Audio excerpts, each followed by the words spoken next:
This is Michael Matheson Miller, and you are listening to the Moral Imagination Podcast.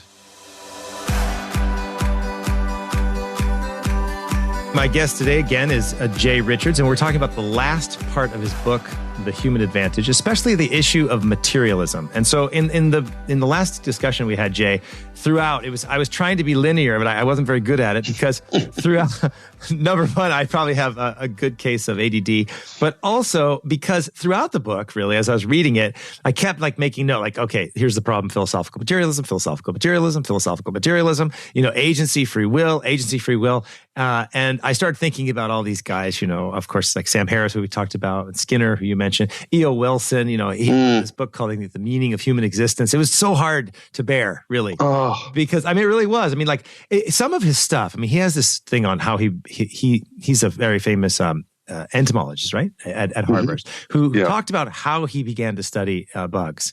And I was kind of inspired by it. I liked it. He just was so attentive to the natural world, and it was beautiful. Yeah. And then once he shifted from bugs to philosophy and the human person, it was a total disaster. Right. And just was unserious. Yet, really, people find it really compelling. People find it really, really serious. And so, in some ways, I like his work. I think it's really neat. And I was inspired by it. In other parts, I thought, oh my goodness. And you see this, of course, and we've talked about this last time with free will.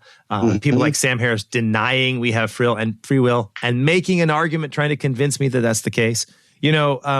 So at the last part of your book, it's called this quintessence of dust. Yeah. And you take on this idea that intelligent machines will somehow overtake us.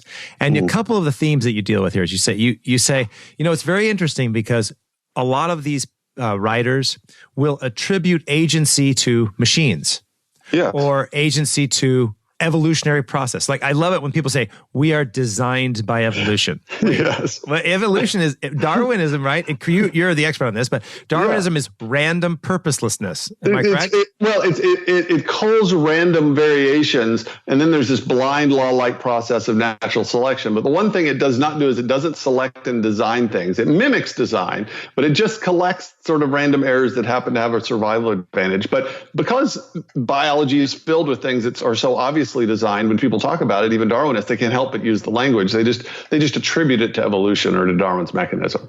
Right. So you have this kind of design, and it's very interesting. That's actually the point. Is everybody is they have a philosophical materialist framework, but their language is always talking about design agency. So they attribute agency to ideas. I think it was Steve Johnson who talks about there's agency in ideas, but not agency in persons. So at the core, some of these things you're predicting, you're in the book, you're guessing what's going to happen, what to do, and some of it's policy stuff.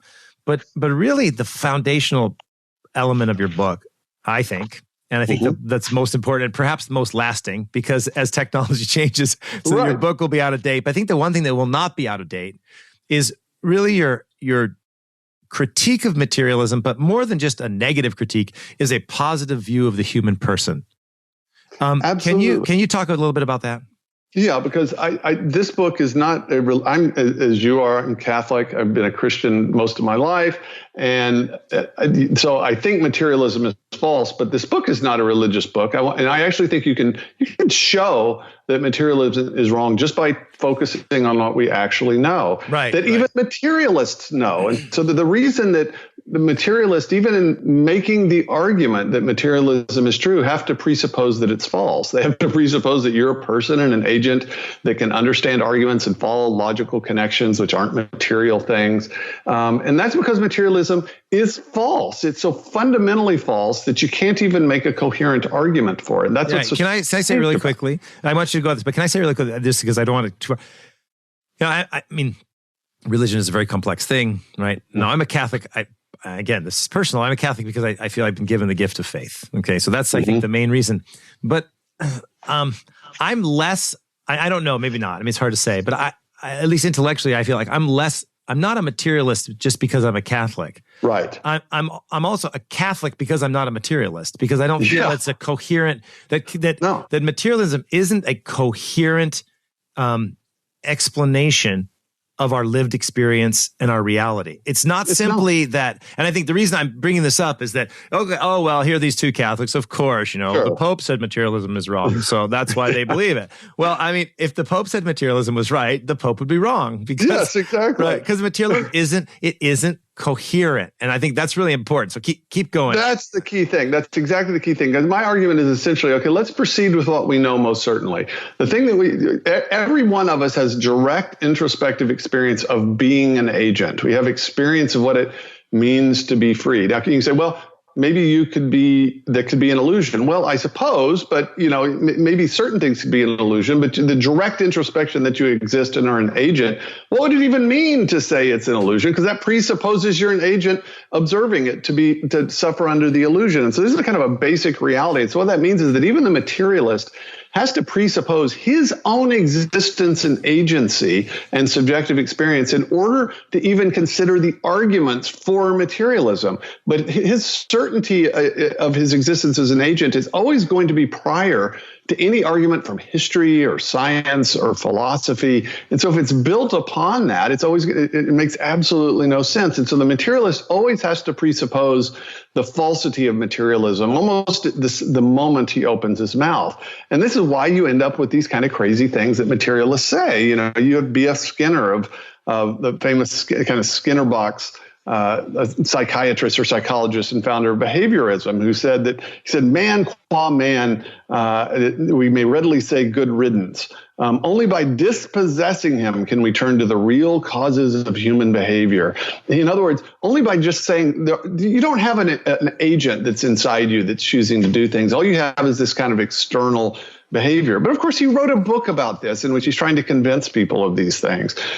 You go on and on. E.O. Wilson, whom you mentioned, co-authored a book with Michael Roos in which they insisted that morality doesn't have any objective referent. It's just fobbed off on us by our genes to get us to reproduce. But of course, both of them were in fact moral realists in their own life. They often had very strong political opinions, but they didn't think that were just merely the result of natural selection. You've got neuroscientists that will tell you that thoughts aren't really about anything.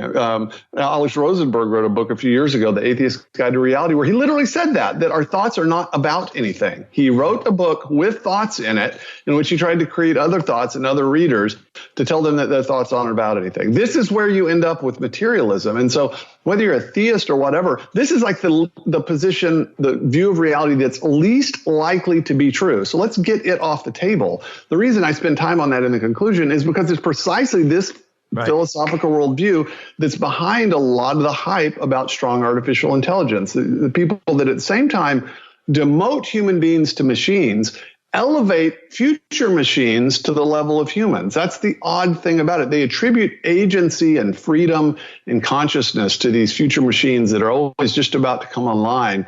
And then they, in fact, view human beings as machines. It's ultimately about getting clear, okay, what is a machine? What is a human being? What is a person? And what distinguishes them from each other? If you get that straight, you're going to get a lot of the other things straight when it comes to the artificial intelligence debate, when it comes to information technology debate and all these things. But I didn't want to just write a book about the sort of philosophical questions. I wanted to show how these things kind of work themselves out practically when we're talking about these things. Yeah, a couple of things. I mean, so that E.O. Wilson quote I remember about that ethics are just fobbed off from genes and evolution. And the question is, how did E.O. Wilson figure that out? It's a real question. I mean, it's not. And by the way, that's not a word game or semantics. It's actually a being game. Like, if it's the case, it's an illusion. How were you able to figure that out?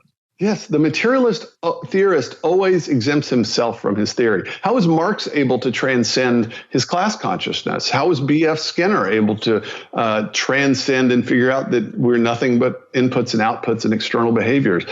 This is precisely the point. The thing we know most directly, and that every person knows most directly, contradicts the materialist philosophy. And so that's the best reason not to be a materialist. If a philosophy entails that you don't exist, you have a very good reason not to believe that philosophy. Right. Once you got materialism, off the table, or at least, it's come down off of its pedestal, then I think we're in a better position to actually focus on, okay, what do we actually know about computers and machines?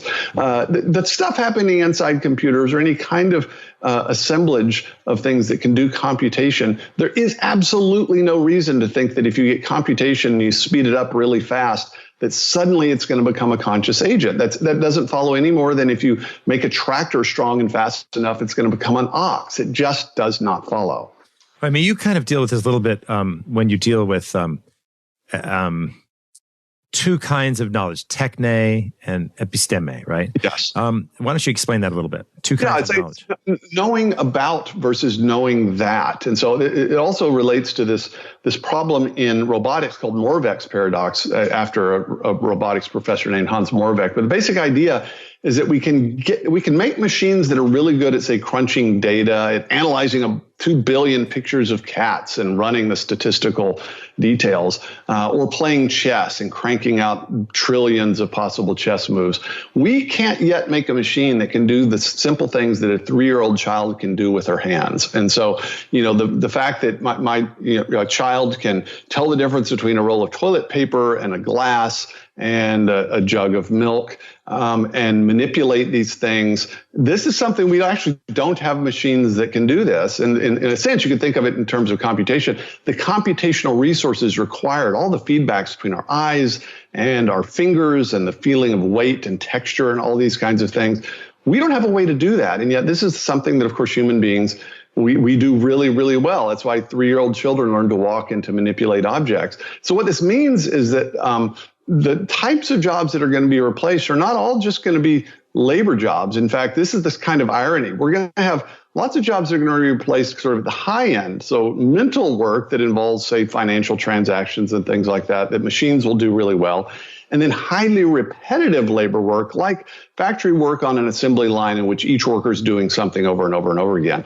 We're going to have a very hard time coming up with machines that can actually do even housekeeping or landscaping or carpentry or anything that involves complex movement, which requires know-how, for which something like a trade school or an apprenticeship is actually the way to learn these things. So this is why actually one of my pieces of advice for people, look, if you don't think you're cut out for college or don't want to go to college, develop a skilled trade. Those jobs aren't going to get replaced anytime soon. And there's even evidence that people are valuing more and more the types of things that are produced by skilled trades. So that's just another thing. That's what it means, not just to be an agent and to be a person with freedom, but also what it means to be an embodied agent, because we're not just souls floating around in space. We're embodied personal beings. Okay, so let's, I want to talk about, so one thing that you mentioned earlier, like this idea that the theorist is almost never included in his own theory, right? So you said, himself. Pardon me? He exempts himself. Exempts himself, right? That was better said. And so you see this, of course, with empiricist rationality, right? Yes. And I mean, this is something I talk about a lot, is that, the idea that reason is only the empirical. Well, that statement is not an empirical statement. So what is it, right? I mean, again, it's the what Ratzinger, again, Benedict XVI called the dictatorship of relativism, right? Because truth doesn't exist is a statement that claims that truth doesn't exist. Like, okay, and then I love this one. You probably have this from undergraduates. Like, well, you can't know the truth. Like, really? Do you know that? Right. So again, it's like it's kind of taking it. Well, but a non-materialist philosophical position actually does do this. Robert Spemann, who's a very famous German philosopher, he said the interpreters of reality want us to believe that we are what we know we're not. That's not exactly how I said it. They want us to believe that there was something that we know that we're not. We know we're different. Yeah. We experience ourselves differently. So here's a question. So, Jordan Peterson is very popular now. And one of the things Peterson says that I think is really important is he says, materialism, philosophical materialism, is no way to plan for your life. He said it just leads people to despair, to unhappiness, to destruction.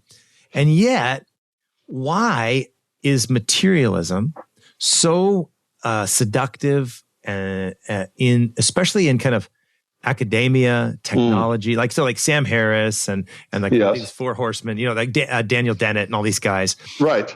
People just get so enthusiastic about this, but it's really not a coherent thing. So this is a place where you spend a lot of time thinking about materialism. Can you? Why don't you tell me and listeners like why do you think people like Harris are so compelling? Why do you think so many people in Silicon Valley or in academia hold to materialism, even if they don't live it? Why?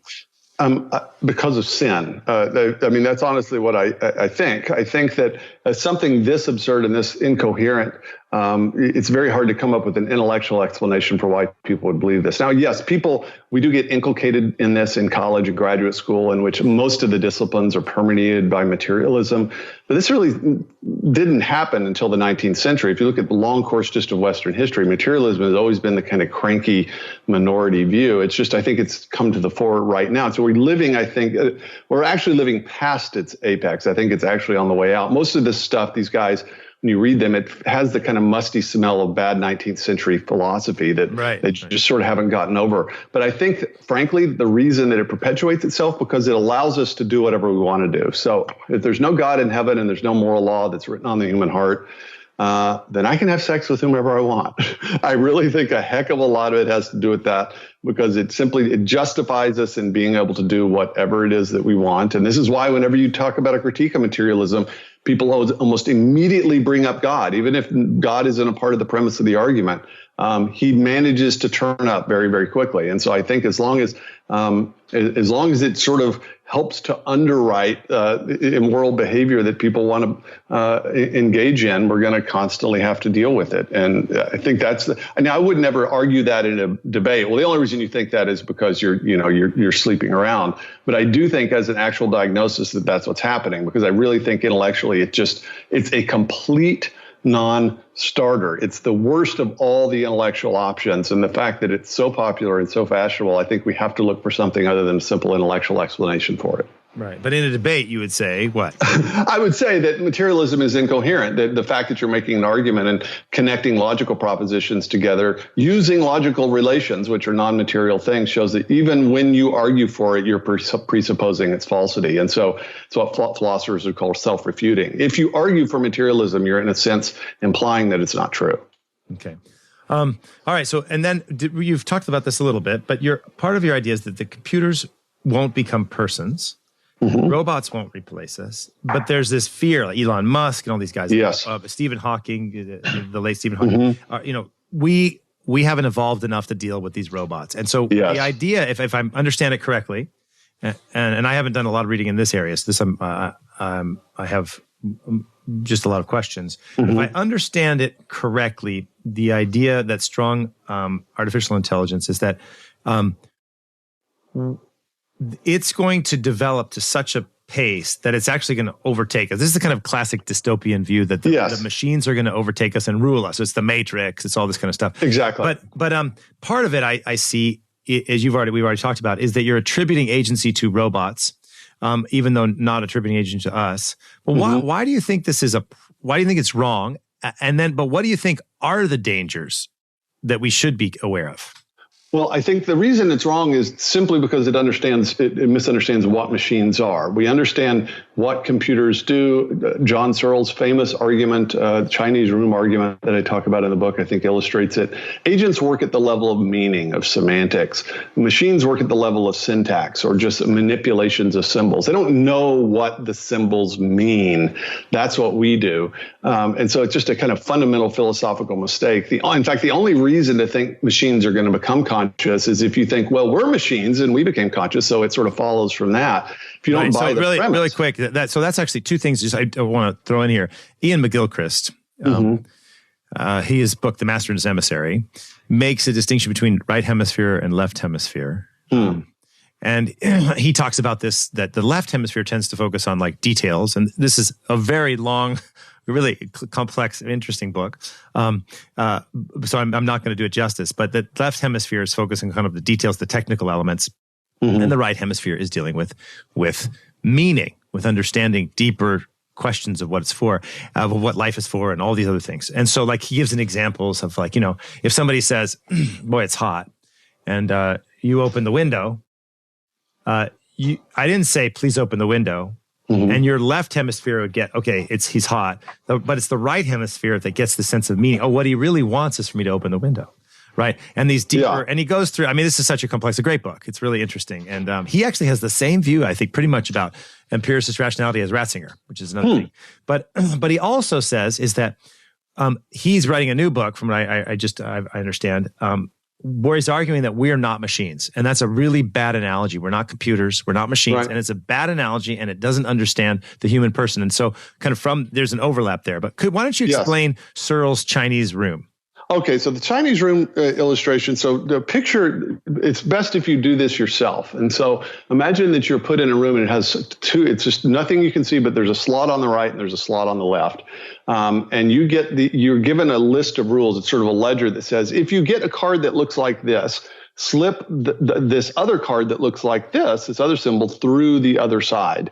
And so you don't know what these symbols are, but you've got the rule book. And so then some cards start coming in over on the right side. You look at them, you look at your rule book, and then you say, okay, I got this card. I'm supposed to put this card through the left side.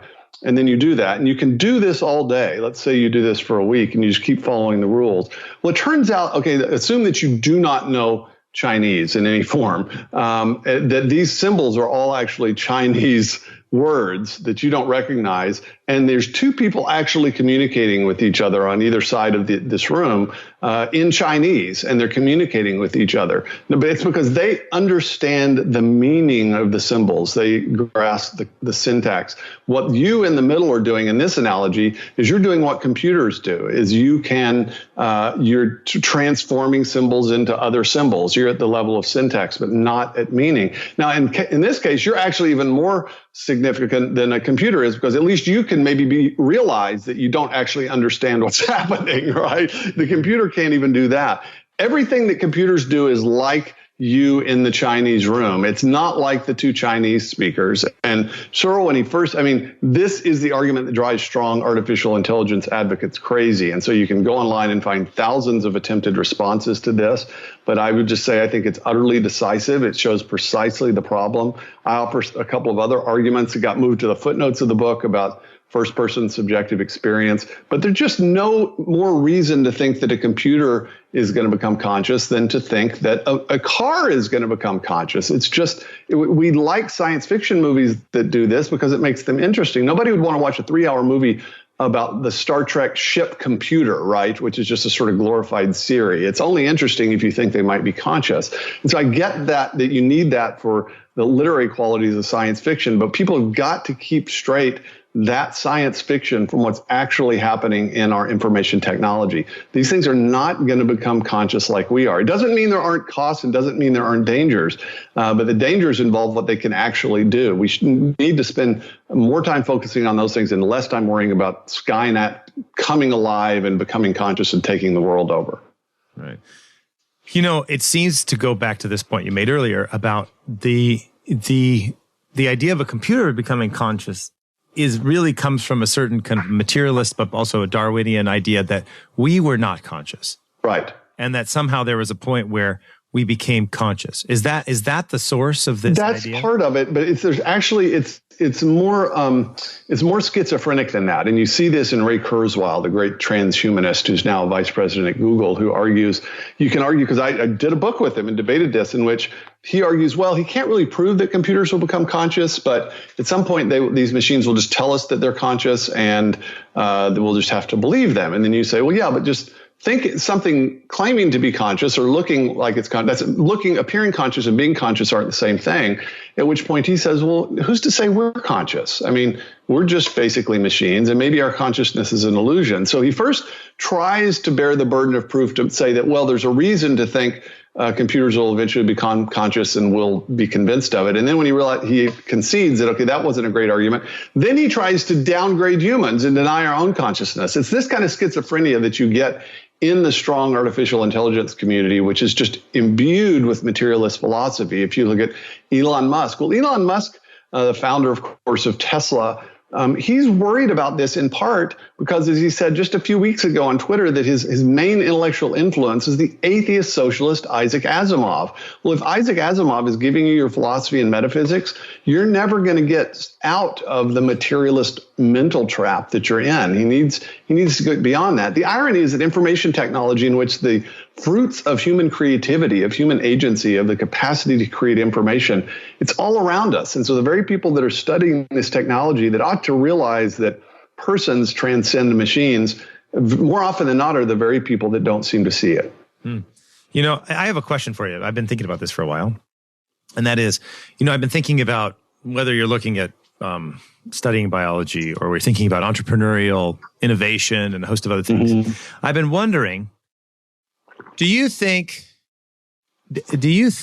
that, so I'm thinking, okay, this whole idea of empiricist rationality, which I talked about a little bit earlier, I think so many people operate under the idea that only things that are empirical are reasonable. Mm-hmm. And everything that's non-empirical, love, beauty, truth, compassion, justice, mercy, forgiveness, in fact, those fundamental things that make us human, yes. Are non-rational. And so this is just really a question of speculation. But like, you know, if you think about cognitive bias and how we make decisions and all these other things, do you think that we are actually limiting our innovation because so many people have a limited notion of rationality, and so it shapes the way we think? Like, how do we think about serving others? Mm-hmm. Well, if we think about, you know, compassion and mercy and justice as kind of just ephemeral feelings that aren't really attached to anything.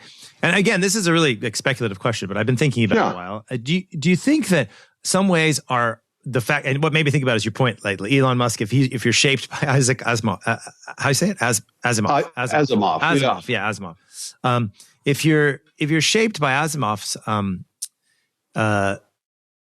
you know, kind of framework, and what I sometimes call it, like you're this materialist hall of mirrors. Yeah. That you're actually missing really important things about that could happen with innovation or biology, like explanations that would help us maybe develop medical innovation, a host of other things, because our reason's limited. Do you think that's, I mean, what do you think about that? That's just an idea I've had for a while.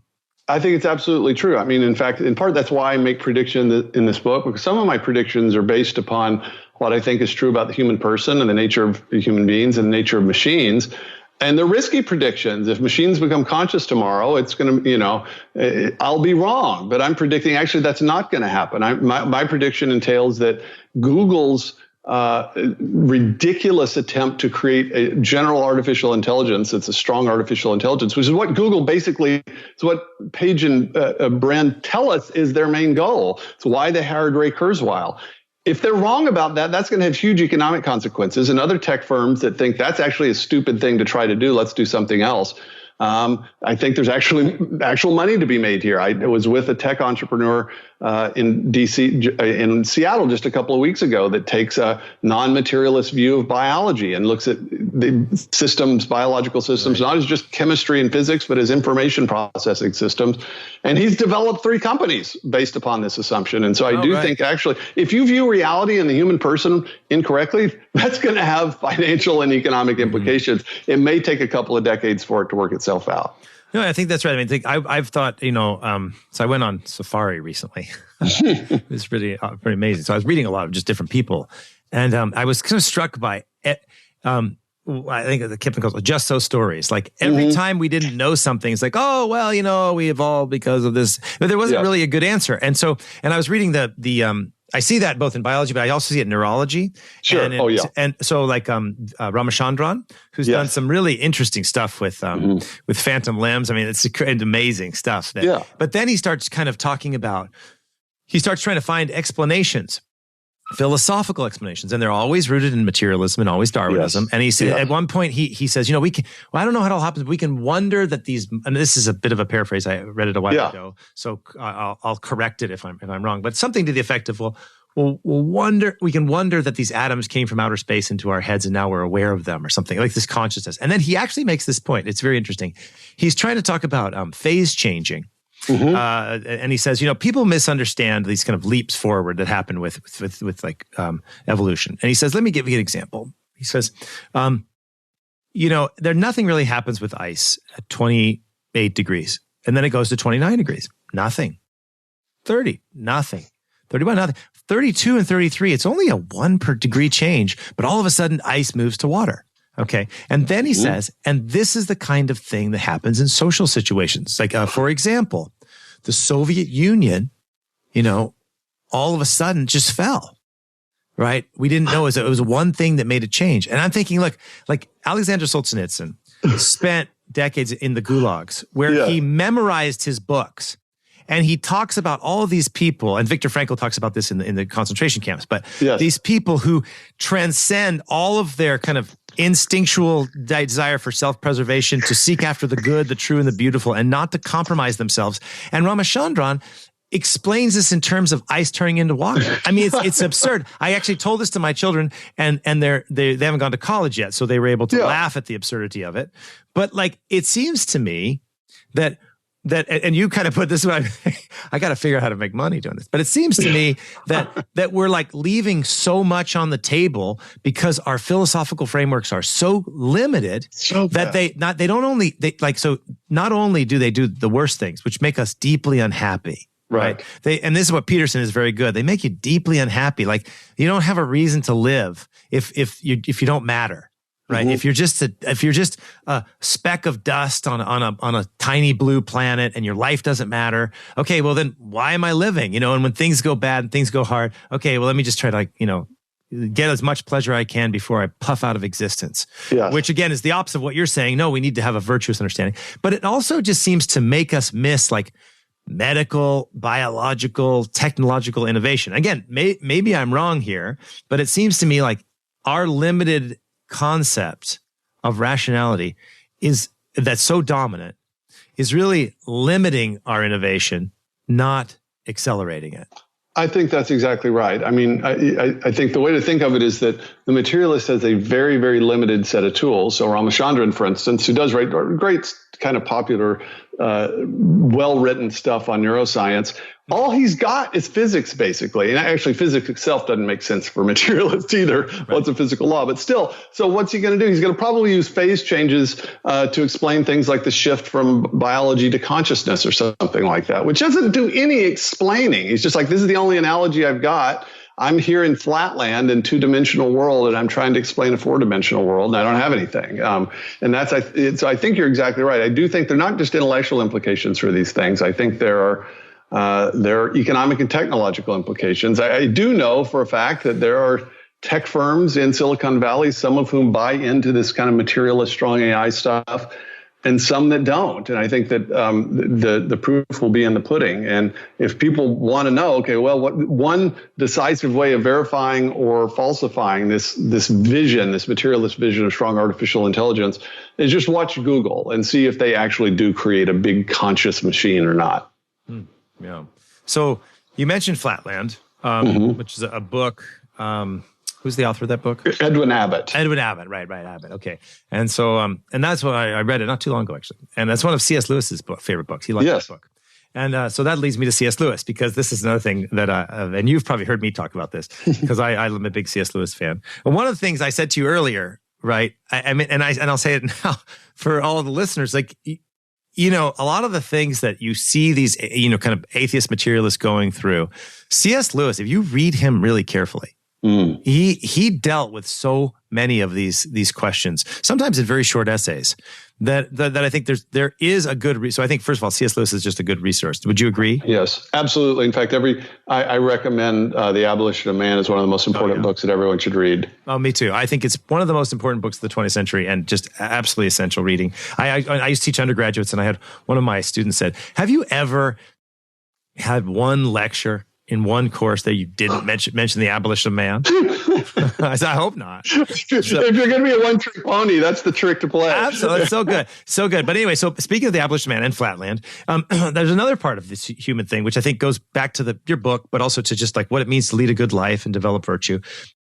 And you quote one of my favorite parts of the abolition of man, where he says, we laugh at honor and are shocked to find traitors in our midst. We castrate and we bid the geldings be fruitful. We have created men without chests. And he says in this line, like, that their chests their heads aren't actually very big. It's just their chests are so caved in, their heads look big. And that we've created human beings that are fundamentally disconnected from their patrimony and unhappy. So it's basically, we've created all these little Eustace Scrubs, right? From the Chronicles of Narnia. And so it seems like one of the other things just in your book that you're dealing with, that beyond the kind of technological implications, is that to get the person right, it's really important to be able to lead a good life, to get these virtues. And you talk about this, about happiness and virtue. And maybe we can end here, that there's a lot about technology and economics and the development and everything, but really what fundamentally matters is, how do you lead a good life? What does it mean to lead a good life? And that materialism creates an obstacle, maybe impenetrable obstacle, for us to actually lead a life that really matters, because it takes the most important things and relegates them outside the realm of reason, outside the realm of meaning, and really makes us tiny little beings disconnected from our patrimony.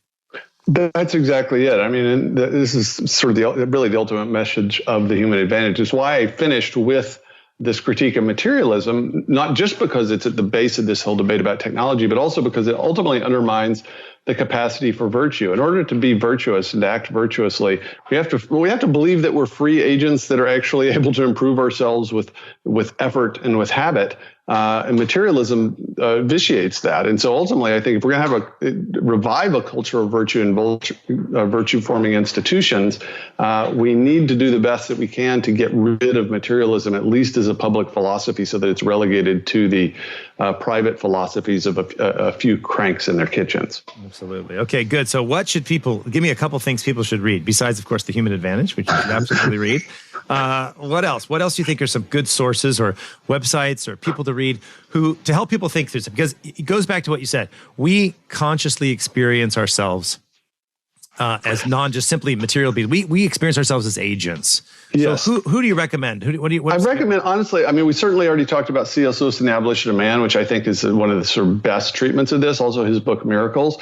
There's another book, actually, that my book is based on, by George Gilder, called Knowledge and Power. That's really a much more difficult book than mine to read. And this is an attempt really to translate to translate George, actually. Google Translate. That's what you are. You are Google, George Gilder's Google Translator. Google Translator, exactly. But if people are really wanting to dive into the kind of details of this technology and the kind of materialist philosophy, I recommend his book, Knowledge and Power. Which he does a lot with information theory right there. He does, absolutely. In fact, he has a brand new book called Life After Google. Yeah, I started reading really exciting. Yeah, exciting. But really, I waited to write The Human Advantage until after George's Knowledge and Power came out, because I knew I'd want to draw on it as a resource. Mm-hmm. Anything else? I mean, gosh. Just like foundational stuff. Yes, anything actually by Joseph Ratzinger. I mean, I've actually been reading Ratzinger, Cardinal or Pope Benedict the 16th, actually a lot, and he's a great theologian. Actually, also I think a great philosopher. My favorite collection of Ratzinger is a book called Values in a Time of Upheaval. It's Ignatius puts it out, and it's a collection of essays where he really deals with a lot of these fundamental questions of reason, love, etc. I think it's great. It is, and he got this. He gets what the kind of decisive intellectual issues of the 20th century are, the architectonic issues, and I think that people will still be reading Ratzinger 100 years from now. I do. I was really excited. I gave a talk once, and I talked about how Ratzinger and Lewis overlapped. I was super proud of myself. Yes. I was like, "Oh yeah, take it." So anyway, then I came back, and I was home a couple days later, or a week later. I was reading one of the essays from Ratzinger, and he starts talking about C.S. Lewis. I'm like, well, I thought, okay, at least I was right. I wasn't original, right, but at least he did. And so he liked, and I think it was Joseph Pieper, who also I like Joseph Pieper. Yes. His book, like Abusive Language, Abuse of Power, is very good. There's a number of things that kind of deals, but Pieper, I think, got Lewis translated into German, and Ratzinger knows Lewis's work. Lewis, great. Okay, anybody else? Ratzinger, Lewis, George Gilder, Jay Richards. Oh my God, good company. Yes, exactly.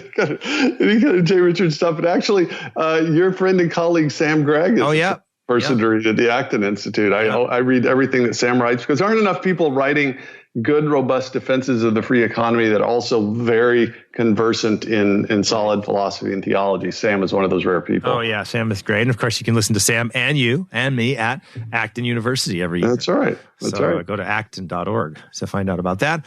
Okay, Jay, thanks for your time. It's always great to talk to you. In addition to we worked together at the Acton Institute years ago, and you're a good friend. So I appreciate you taking the time to talk with me and talk about your book, and also just talk about some of these kind of concepts of philosophical materialism and the problems with it. So Jay, thanks again for your time. Thank you, Michael.